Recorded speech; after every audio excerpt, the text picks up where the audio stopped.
Estudo Bíblico, Jeremias 44, versos 1 a 30. Este último esforço para induzir Israel a abandonar sua idolatria e práticas idolátricas falhou. Eram insolentes. A rainha dos céus, verso 17, era Astarote, de cujo culto faziam parte atos imorais, com o assentimento dos maridos, verso 15 e 19.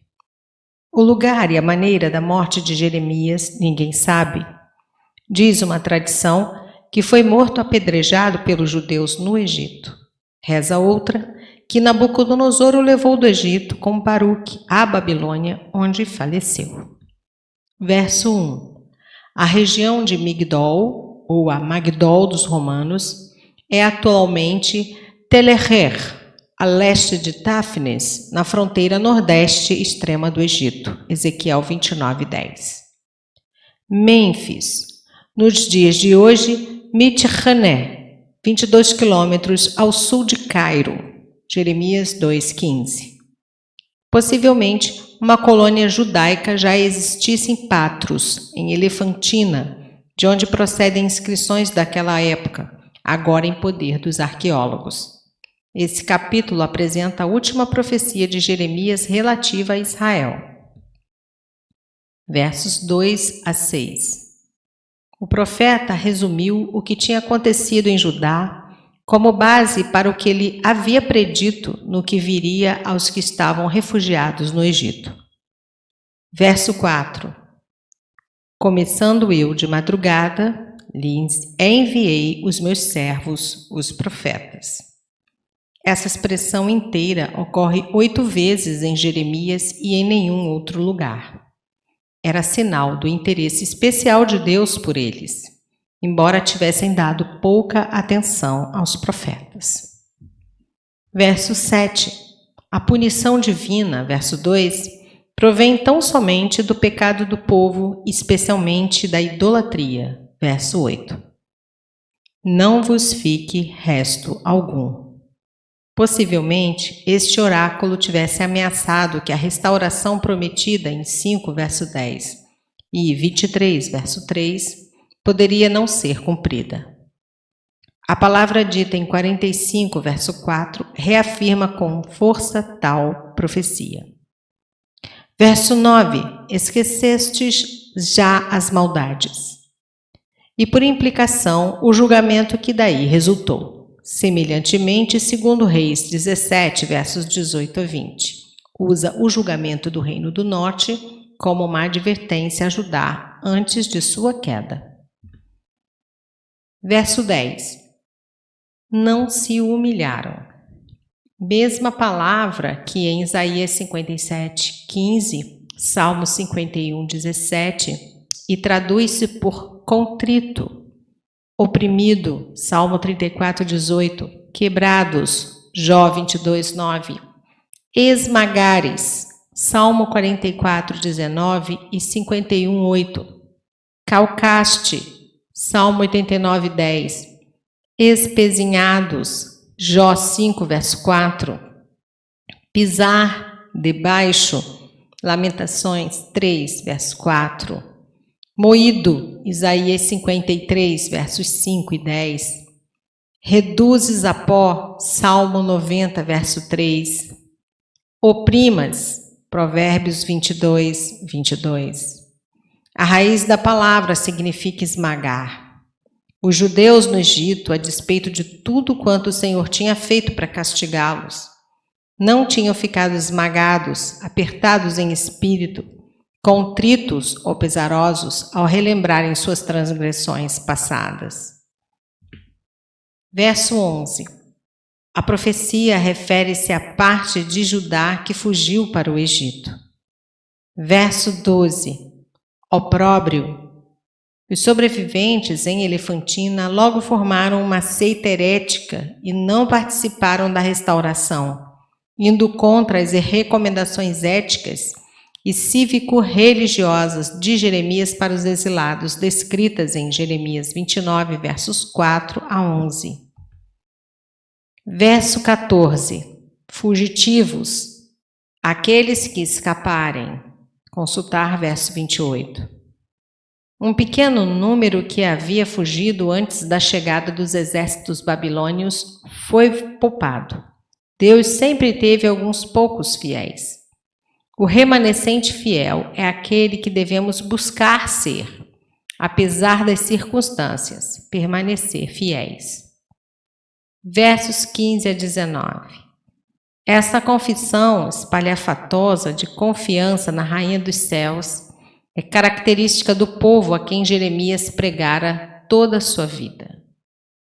Verso 15. Suas mulheres. Aparentemente, a idolatria começou com as mulheres, talvez porque esperava-se dela a desejada fertilidade. Verso 17. Toda palavra que saiu da nossa boca. Frase que indica juramento solene. Números 32, 2 e 12. Deuteronômio 2, verso 23. Haviam feito um voto solene à Rainha dos Céus. Vide também 7, verso 18. Tínhamos fartura. Criam que a Rainha dos Céus os havia abençoado por causa de sua fidelidade a ela. Aquela gente se afastara tanto que não mais podia reconhecer a bondade, a misericórdia e a longanimidade de Jeová. Quando uma renovação vem a melhorar uma situação pecaminosa, o povo diz que a reviravolta acontece por causa da reforma, quando realmente é por causa da maldade anterior. Verso 18. Esse versículo faz alusão ao tempo entre a morte de Josias, 609 a.C., e a fuga para o Egito, talvez 25 anos mais tarde.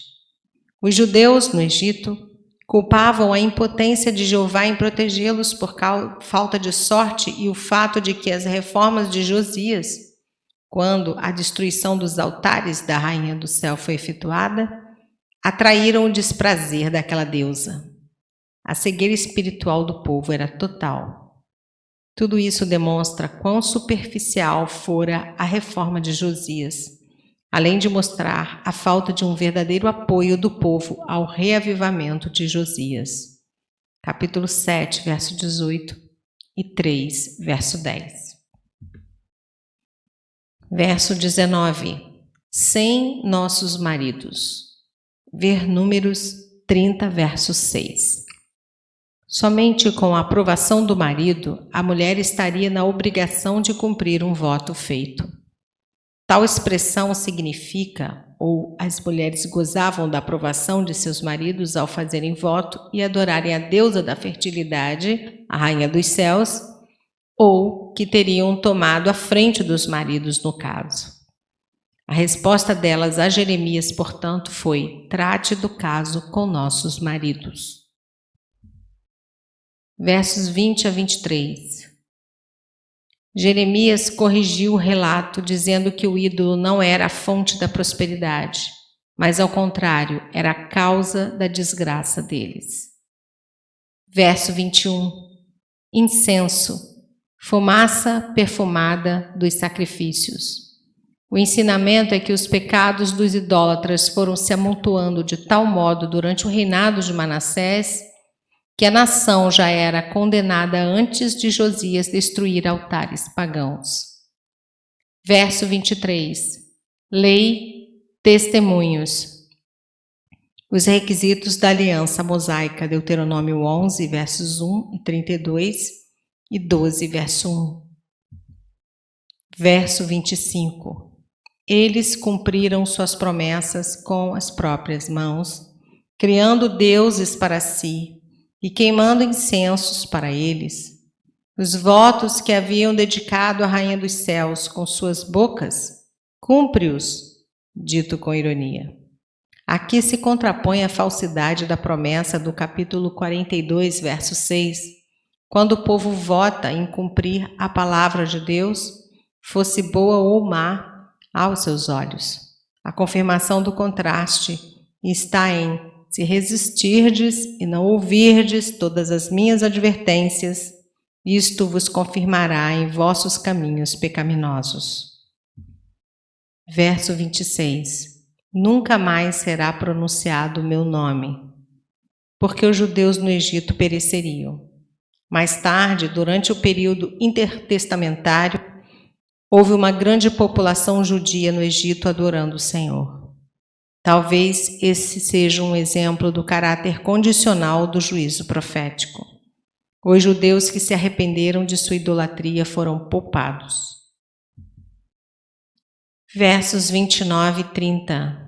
Ofra, Apris, 588 a 569 a.C., capítulo 37, verso 5, foi deposto por uma revolução militar liderada por Amazis, 569 a 526 a.C., um ex-oficial da corte, corregente de Ofra por 3 anos e fundador da 27ª dinastia líbia. Amazis entregou Ofra nas mãos do povo para ser julgado, o qual morreu sufocado. O sinal da punição, descrito no verso 30, como a morte do faraó Ofra por estrangulamento em 570 a.C., pelas mãos de Amazis, abriu o caminho para a invasão de Nabucodonosor no 23º ano do seu reinado, 568 a 567 a.C.